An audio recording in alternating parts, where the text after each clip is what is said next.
Selamat datang pada media pembelajaran biologi untuk kelas 10 MIPA semester 1 SMA Negeri 1 Pekalongan. Kali ini kita akan mempelajari klasifikasi dan peranan bakteri. Selamat belajar. Tujuan dari media pembelajaran ini adalah bahwa setelah mempelajari materi ini, peserta didik dapat menjelaskan 1. Klasifikasi bakteri. 2. Peranan bakteri dalam kehidupan. 3. Diagnosis penyakit karena bakteri. Dan 4. Pengobatan penyakit karena bakteri. Materi yang akan kita pelajari pada media pembelajaran ini meliputi 1. Klasifikasi bakteri. 2. Peranan bakteri dalam kehidupan. 3. Diagnosis penyakit karena bakteri. 4. Pengobatan penyakit karena bakteri. Seperti yang telah kita ketahui sebelumnya bahwa bakteri adalah organisme mikroskopis yang tidak bisa dilihat dengan mata telanjang.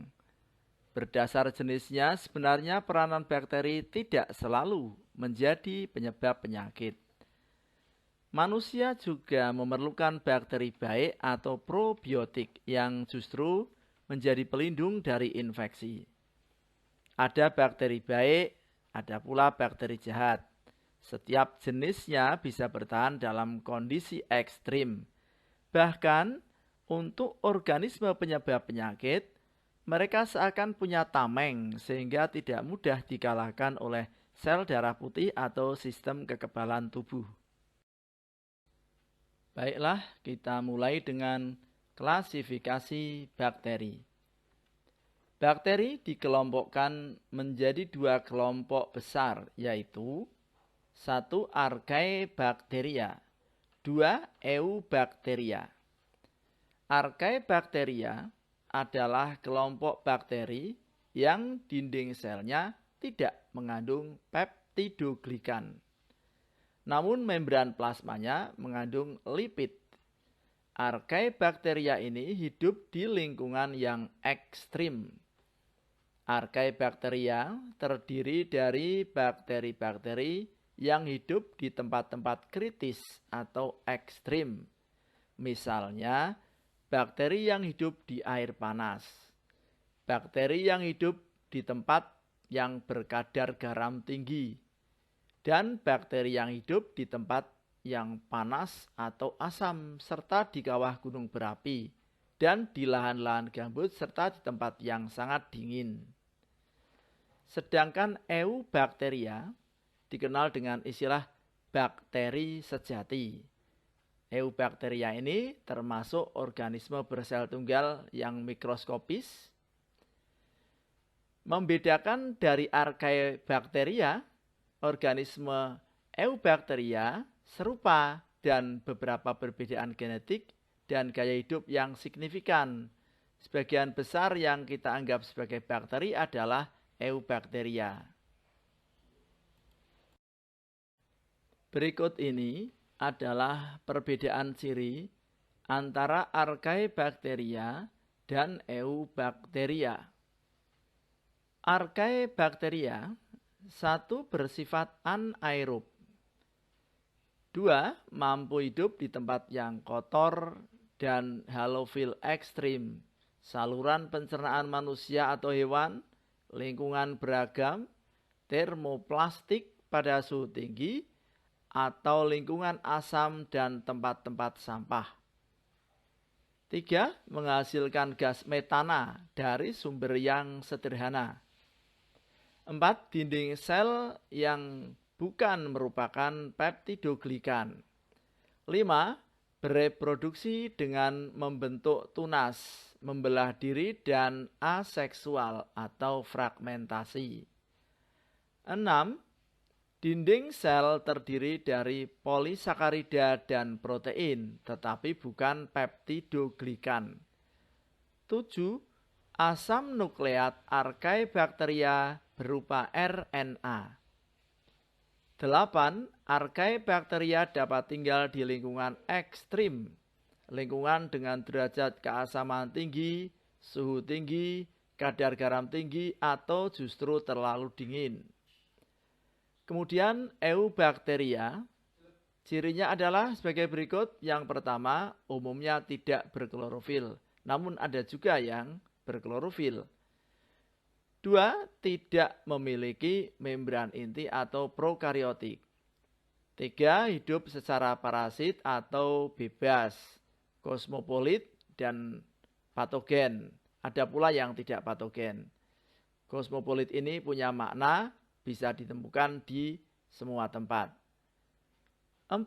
Eubacteria, dinding sel yang tersusun atas peptidoglikan, yang tersusun atas gula dan protein. 5. Eubacteria berkembang biak dengan cara membelah diri, konjugasi, transformasi, dan transduksi. Kemudian yang keenam, eubacteria dapat mensekresikan lendir ke permukaan dinding sel membentuk kapsul. 7. Memiliki flagel dan ada juga eubacteria yang tidak memiliki flagel. 8. Apabila berada di lingkungan yang kurang menguntungkan, akan membentuk endospora. Archaebacteria dikelompokkan menjadi 4 kelompok. Yang pertama adalah bakteri termoacidofil. 2. Bakteri halobacterium. 3. Bakteri metanogen. 4. Bakteri sikrofilik. Pertama, bakteri termoacidofil, yaitu bakteri yang hidup di suhu tinggi dan kadar asam tinggi. Contohnya adalah Sulfolobus acidocaldarius, bakteri dalam mata air panas yang asam. Sulfolobus solfataricus, bakteri yang digunakan untuk mempelajari replikasi DNA. Kemudian Thermococcus litoralis, bakteri yang hidup dalam zona hidrotermal di bawah laut. 2. Halobacterium, yaitu bakteri yang hidup di tempat dengan kadar garam yang tinggi. Misalnya Halobacterium salinarum, yang merupakan bakteri tertua di bumi. Lalu Halopherax volcanii, bakteri yang hidup di laut mati.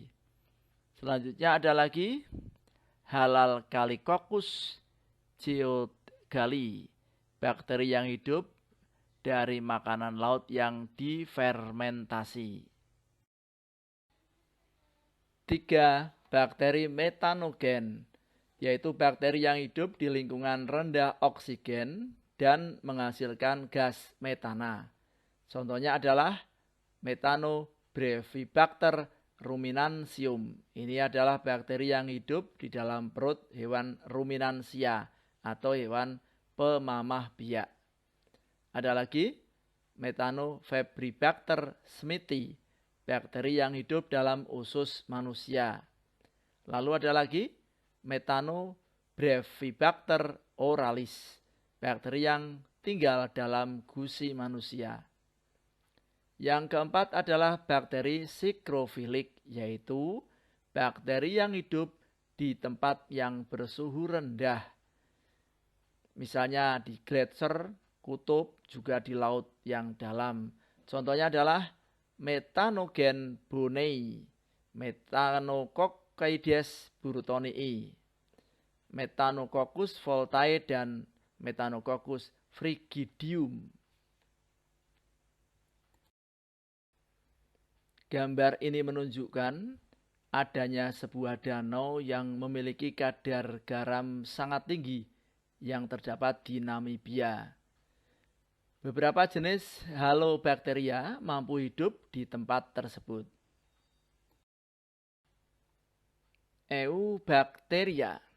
Eubacteria terbagi menjadi 5 kelompok, yaitu Proteobacteria. 2. Bakteri gram positif. 3. Spirochetes. 4. Chlamydias. Dan 5. Cyanobacteria. Kita mulai dengan yang pertama. Proteobacteria adalah salah satu filum bakteri.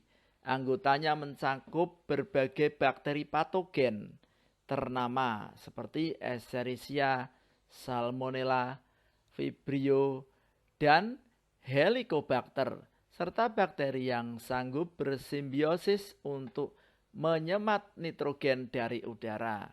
Terdapat 5 kelompok yaitu Proteobacteria alpha, beta, gamma, delta, dan epsilon. Yang kedua adalah bakteri gram positif, yaitu bakteri yang bersifat fotoautotrof dan kemoautotrof, serta dapat membentuk spora. 3. Spirochetes, yaitu bakteri gram negatif dan bersifat kemoautotrof, hidup bebas atau sebagai parasit. 4. Chlamydias, yaitu kelompok bakteri yang berukuran paling kecil dan hidup parasit dalam sel spesies lain. 5. Cyanobacteria, yaitu bakteri yang memiliki klorofil, karoten, serta pigmen-pigmen lain. Cyanobacteria dikenal sebagai alga hijau biru. Berikut ini adalah contoh-contoh spesies Eubacteria.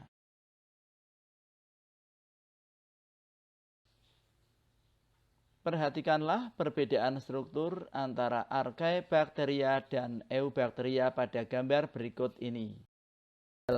Perbedaan antara Archaebacteria dan Eubacteria. Yang pertama, pada dinding selnya, Archaebacteria tidak mengandung peptidoglikan, sedangkan Eubacteria mengandung peptidoglikan.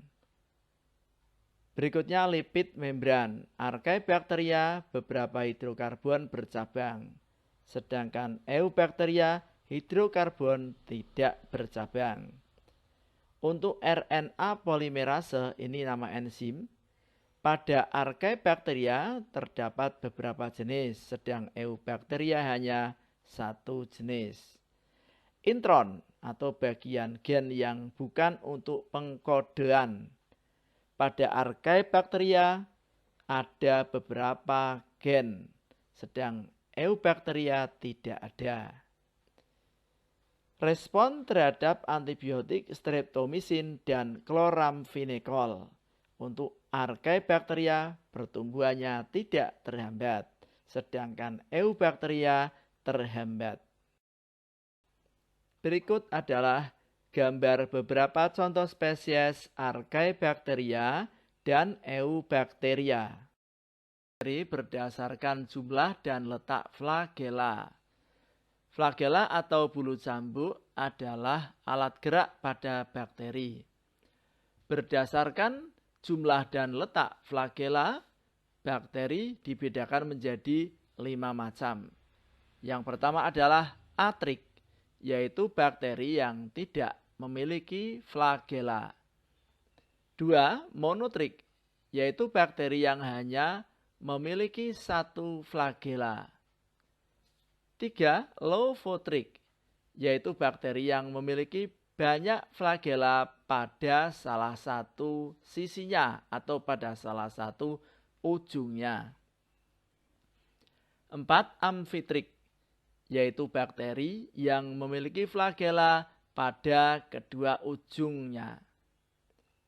Yang kelima, peritrik, adalah bakteri yang memiliki banyak flagela yang tersebar di seluruh permukaan dinding selnya.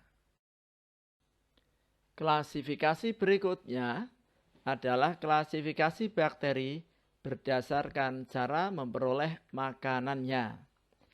Berdasarkan ini, bakteri dibedakan menjadi 2, yaitu bakteri autotrof dan bakteri kemoautotrof.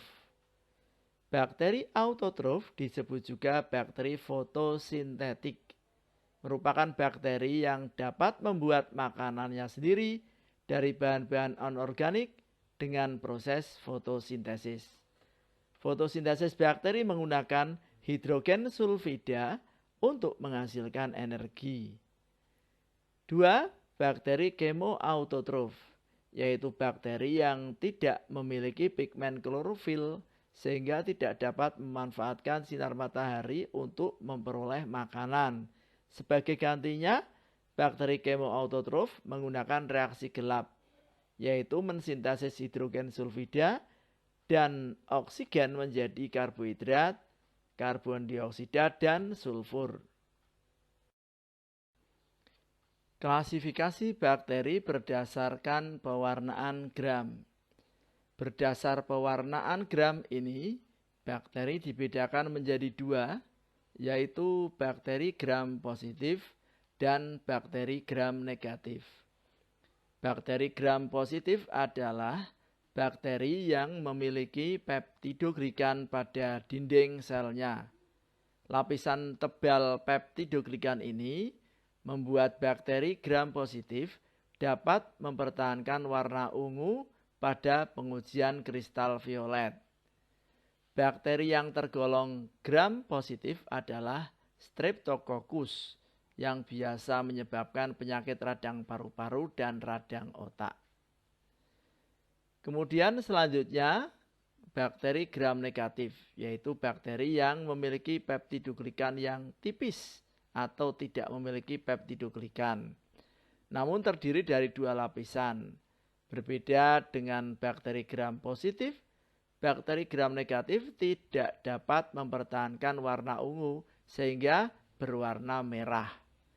Salah satu bakteri gram negatif yang terkenal adalah Escherichia coli yang terdapat dalam perut manusia. Klasifikasi bakteri berdasarkan ketahanannya terhadap suhu terbagi menjadi tiga macam, yaitu 1. Termofil, merupakan bakteri yang dapat hidup dan bertahan pada lingkungan dengan suhu tinggi, yaitu pada suhu 45 hingga 65 derajat Celcius. Bakteri tetap dapat hidup dan bertahan di lingkungan yang sangat panas. 2. Mesofil, merupakan bakteri yang dapat hidup dengan suhu sedang, yaitu pada suhu 20 hingga 45 derajat Celcius. 3 adalah bakteri sikrofil, merupakan bakteri yang dapat hidup dan bertahan pada lingkungan yang dingin, yaitu pada suhu 0 hingga 20 derajat Celcius. Berikut ini adalah beberapa spesies bakteri yang tahan terhadap suhu ekstrim. Benua Antartika yang bersuhu dingin menjadi habitat yang baik bagi bakteri sikrofilik. Klasifikasi bakteri berdasarkan bentuknya. Berdasar bentuknya, bakteri dibedakan menjadi tiga, yaitu 1. Kokus atau bulat, 2. Bacillus atau basil atau batang, dan ketiga adalah spirillum atau spiral.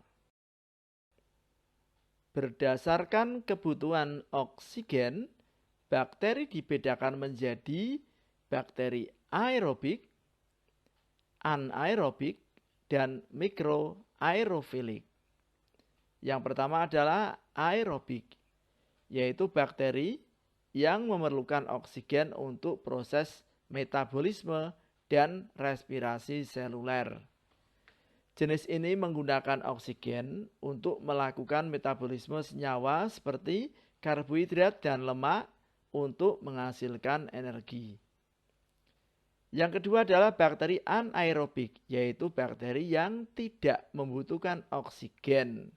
Dibagi menjadi tiga, yaitu anaerobik obligat, 2. Anaerobik aerotoleran, 3. Anaerobik fakultatif. Kita bahas satu persatu. Yang pertama, anaerobik obligat adalah jenis yang tidak membutuhkan oksigen untuk pertumbuhannya.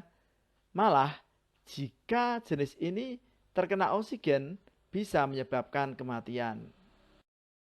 Aerotoleran adalah jenis yang tidak membutuhkan oksigen, tetapi mampu melindungi diri dari oksigen. Bakteri jenis ini menggunakan respirasi anaerob dan fermentasi untuk memproduksi energi atau ATP. Berikutnya, anaerobik fakultatif, yaitu bakteri yang dapat membuat energi atau ATP dengan respirasi aerobik jika terdapat oksigen di lingkungannya, tetapi bisa berganti menjadi respirasi anaerobik atau fermentasi jika tidak ada oksigen. Yang ketiga adalah mikroaerofilik. Adalah jenis bakteri yang membutuhkan oksigen untuk bertahan hidup tetapi hanya dalam konsentrasi rendah. Bakteri jenis ini memerlukan oksigen karena tidak mampu melakukan fermentasi ataupun respirasi anaerobik. Berikutnya adalah peranan bakteri. Seperti yang sudah dibahas di awal tadi, bakteri memiliki peranan dalam kehidupan manusia. Ada peranan yang menguntungkan dan ada juga peranan yang merugikan. Bakteri yang merugikan biasanya bersifat parasit atau patogen, yaitu bisa menyebabkan timbulnya penyakit. Sementara bakteri yang menguntungkan justru memberikan manfaat bagi kehidupan manusia, baik di sektor lingkungan, kesehatan, makanan, maupun bioteknologi atau industri. Peranan bakteri dalam industri makanan. Yang pertama ada bakteri Acetobacter pseudomonas, bisa digunakan dalam pembuatan asam cuka dan nata de coco. Lactobacillus bulgaricus digunakan dalam pembuatan yogurt. Lactobacillus casei digunakan dalam pembuatan keju dan yogurt. Spirulina sp digunakan dalam pembuatan protein sel tunggal. Selanjutnya Streptococcus lactis dan Streptococcus ceremonis berguna dalam pembuatan keju dan mentega. Berikut adalah daftar peranan bakteri dalam industri makanan.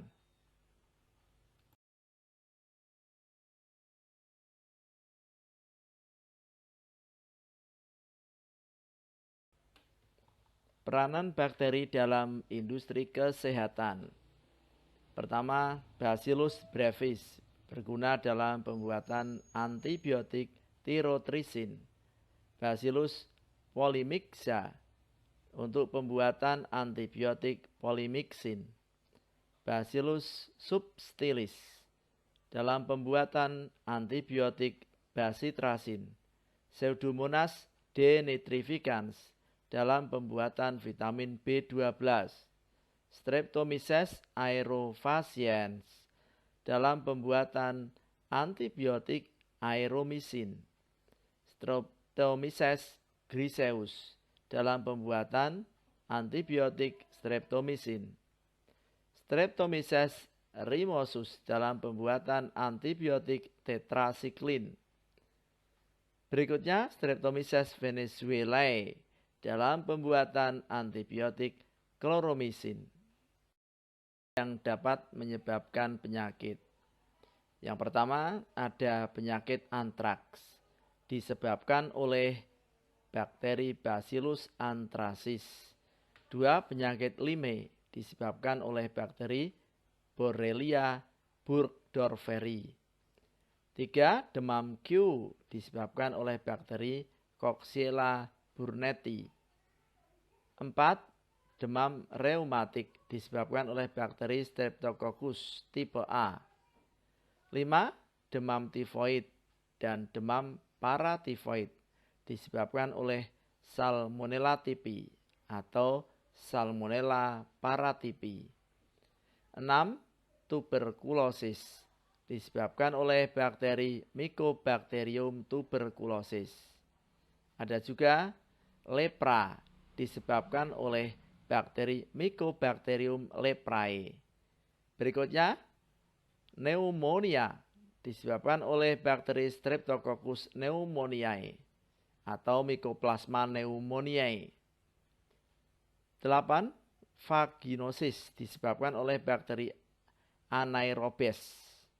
Lalu meningitis disebabkan oleh beragam bakteri antara lain Streptococcus tipe B, Neisseria meningitidis, juga Listeria monocytogenes.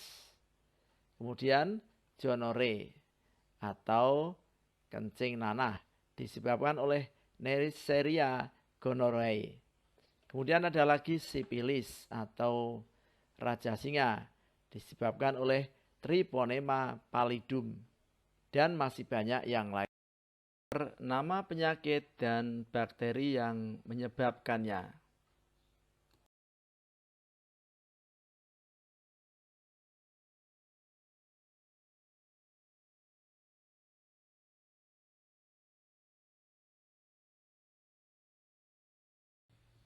Peranan bakteri dalam teknologi lingkungan.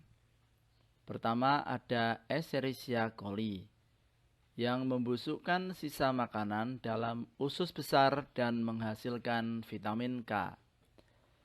Clostridium acetobutylicum menghasilkan aseton dan butanol. Berikutnya Clostridium sporangeus mengubah asam amino menjadi amonia. Selanjutnya Bacillus thuringiensis menghasilkan insektisida biologi yang dapat digunakan sebagai salah satu komponen dalam pengendalian hama secara terpadu. Berikutnya ada Methanobacterium yang berfungsi untuk menghasilkan gas metana. Pseudomonas putida menguraikan limbah minyak bumi. Thiobacillus ferrooxidans berguna dalam memisahkan biji tembaga. Berikutnya Spirulina matinga yang berguna untuk mengikat karbon dioksida di perairan. Dalam bidang pertanian, ada beberapa bakteri yang bermanfaat bagi dunia pertanian. Antara lain, Azotobacter chlorococcum yang berfungsi mengikat nitrogen di udara. 2. Nitrosomonas, Nitrosococcus, dan Nitrobacter. Peranannya adalah menghasilkan senyawa nitrat yang bermanfaat bagi tumbuhan. Berikutnya ada Rhizobium leguminosarum yang bersimbiosis dengan akar tanaman polong-polongan. Peranan bakteri yang merusak makanan.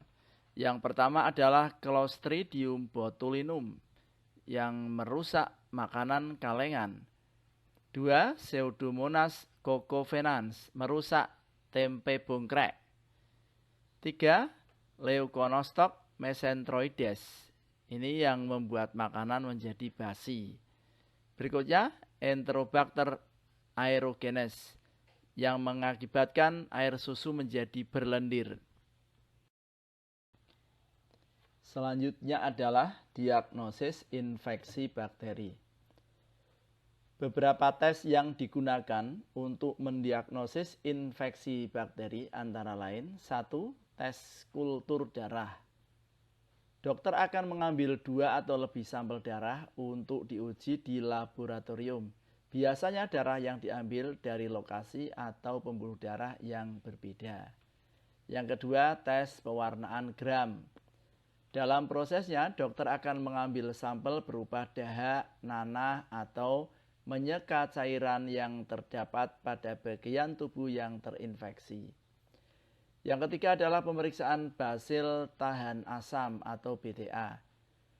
Tes ini biasanya digunakan untuk mendiagnosis tuberkulosis. Pemeriksaan BTA dilakukan dengan mengambil sampel setidaknya sampai 3 kali. Masing-masing sampel diambil pada waktu yang berbeda. 4. Tes urin. Tes ini menggunakan sampel berupa urin yang nantinya akan diperiksa di laboratorium. Dokter akan meminta terlebih dahulu membersihkan alat genital sebelum menempatkan urin pada wadah yang disediakan. 5. Tes tinja.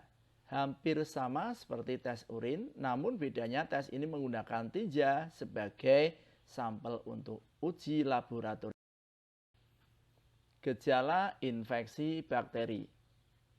Gejala infeksi bakteri pada tiap orang berbeda-beda, tergantung organ yang terinfeksi dan jenis bakteri yang menyebabkannya. Beberapa gejala yang umum dirasakan ketika seseorang menderita infeksi bakteri adalah 1. Demam, 2. Batuk, 3. Bersin, 4. Muntah, 5. Diare, dan 6. Lemas. Pengobatan infeksi bakteri. Infeksi bakteri ditangani dengan pemberian senyawa antibiotik. Antibiotik pada dasarnya memiliki dua fungsi utama, yaitu membunuh bakteri atau memperlambat perkembangbiakannya. Dokter akan menyesuaikan jenis antibiotik dengan gejala yang muncul, riwayat kesehatan, keparahan kondisi, dan hasil tes yang dilakukan. Beberapa jenis antibiotik antara lain 1. Penisilin, 2. Cefalosporin, 3. Aminoglikosida, 4. Tetrasiklin, 5. Makrolid, 6. Quinolone. Berikut ini adalah beberapa jenis antibiotik yang beredar di pasaran. Penularan bakteri. Penularan bakteri dapat terjadi dengan 3 cara. Yang pertama secara langsung, 2 secara tidak langsung, 3 melalui gigitan hewan. Penularan secara langsung dapat terjadi ketika orang yang terinfeksi bersin, batuk, ciuman, atau berhubungan seksual. Ibu hamil juga dapat menularkan bakteri ke anak yang tengah dikandungnya melalui plasenta atau pada saat kontak dengan jalan lahir ketika persalinan. Secara tidak langsung, bakteri ini tertinggal pada benda-benda sekitar seperti handuk, meja, gagang pintu, dan benda yang lain. Dan bakteri tersebut akan tertinggal di benda tersebut dan dapat berpindah ketika benda tersebut disentuh oleh orang lain. Kemudian melalui gigitan hewan, misalnya pada penyakit Lyme yang ditularkan oleh gigitan kutu. Risiko infeksi bakteri dapat meningkat jika seseorang memiliki sistem kekebalan tubuh yang lemah, seperti 1. Tengah menggunakan obat kortikosteroid, 2. Menderita HIV/AIDS, 3. Memiliki kanker yang mengganggu sistem kekebalan tubuh. Selain gangguan sistem kekebalan tubuh, meningkatnya risiko infeksi bakteri juga dapat terjadi ketika seseorang memiliki alat medis yang ditanam atau dipasang di tubuhnya, kurang nutrisi, atau karena faktor usia lanjut. Pencegahan infeksi bakteri. Infeksi bakteri adalah kondisi yang dapat dicegah.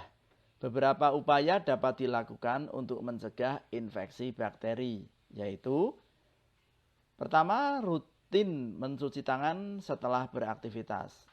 2. Menerima vaksin. 3. Menjaga kebersihan ketika mempersiapkan makanan. 4. Melakukan hubungan seksual yang aman.